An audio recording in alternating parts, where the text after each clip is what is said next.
Alright, so we're back with, we're just going to do a quick trading review of the short that I took on gold right around here.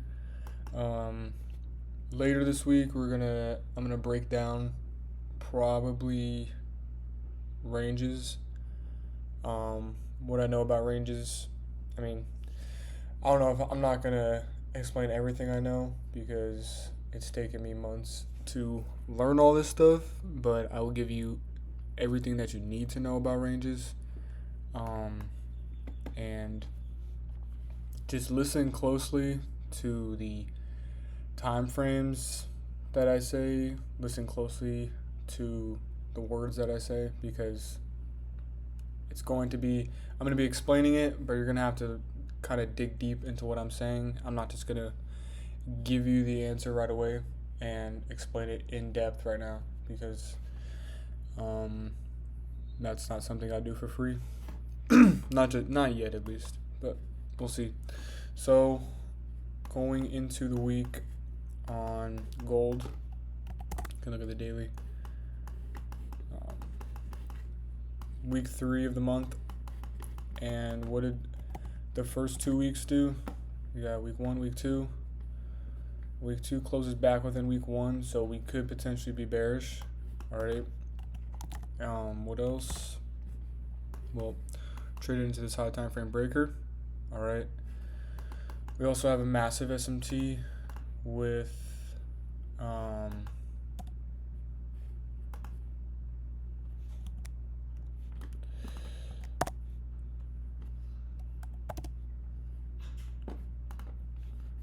we have a massive SMT with silver and copper, but I don't really need to look at copper right now. Okay. Right here, this low, or this high, I mean. Silver soups this high. Okay. And gold does not soup this high. So we have a very clean SMT trading into a premium of the range on both assets. Okay.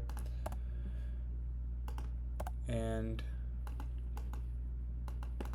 so for me, I'm just more leaning towards bearish. However, there's no high time frame range to play off of.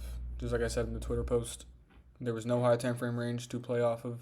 So there was no reason to hold my trade and catch this entire expansion. But okay. So what did Monday do? This is Monday. All right, so this is Monday right here. From this candle to this candle, accumulation candle. All right. Now, if you go pay attention to open, high, low, close profiles of the week, a very, very easy and obvious one is always Tuesday above a Monday. Right. So this is Monday high, and this is Monday low. Tuesday opens up at 6 p.m. We come above Monday's high. But where's the range that I'm trading? If you pay attention to this 2-hour candle right here. Now, just pay close attention to the candle itself that I'm marking out. What does it look like on the low time frame? What do you notice about the specific candle? All right, let's go on the 2 minute. All right. I'm not gonna. Just pay attention to this candle. What do you notice inside of the range? What does the high and the low look like? All right. And go watch Romeo and see how this exact range is the exact range that he is always talking about. The exact one. All right. So we wait for time. The day opens up. 6 p.m. instantly pumps up. We have an obvious SMT with silver. All right. Gold is taking out these highs right here. Silver, massive SMT down here. All right. And now there's multiple. I'm kind of gonna get into the key level thing right here, but I don't want to go too in depth over it. There's multiple key levels here, right? There's a 4-hour fair value gap, 4-hour inverse fair value gap, BPR. There is 1-hour fair value gap, but I'm not gonna mark out the exact key level I used for the precision entry I got, but just look to the left of the chart. What can you look at that marks the high right here? That allows me to pick the exact time and price of this high. All right. Now, for a low time frame entry, I'm not just going to enter on the soup because there's no short-term high up here besides this one and this one, and I'm not willing to put my stop that high because it's idiotic. So what am I going to look for? I'm going to look for a low time frame range above here, a low time frame range after the soup, after my key level. All right, my key level was like right here, by the way. It's like right there. So if you want to look to the left of the chart and figure out why this is my key level, you can go ahead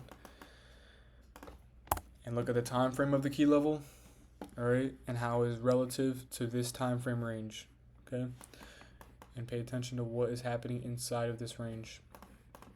Go watch Romeo and see that this is the exact range he always talks about, okay? And so I'm looking for a low time frame range. And where's that at? Well, let's go back to this.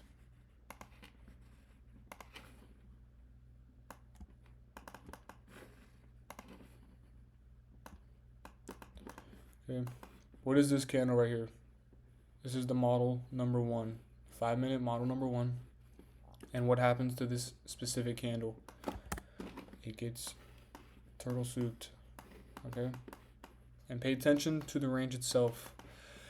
Pay attention to it. What is happening inside of it? It happens on every time frame. Doesn't matter if it's a daily, a monthly, a 5-minute, a 1 hour, a 4 hour. It's all the same. Pay attention to these, the high, the low, and what is happening inside of the candle. Okay, my entry was over here because I chose the wrong low time frame range. But since I had a conservative stop right around here, I was able to weather the 3 drives, all right, and then continue on. And if you didn't want to wait for the low time frame range, you didn't want that super precision entry, you could have just waited for a 5-minute model number 1 to form, and here's your entry, okay? Now I TP'd right around here. And you can figure out why I TP'd here. Took it to 50% of the range. The liquidity right around the 50%. Okay, 50% of a range is almost always guaranteed. 99% of the time. Now, but look at price action. It finished the whole range and much more. But for me, there was no high time frame range to catch all of this. And the reason I took all of it off here and didn't hold till the end of the range is because silver, at this moment in time, when we've hit a clean area to reverse from, potentially, silver is taking all of these lows right here, okay? And plus, I already hit, like, I think it was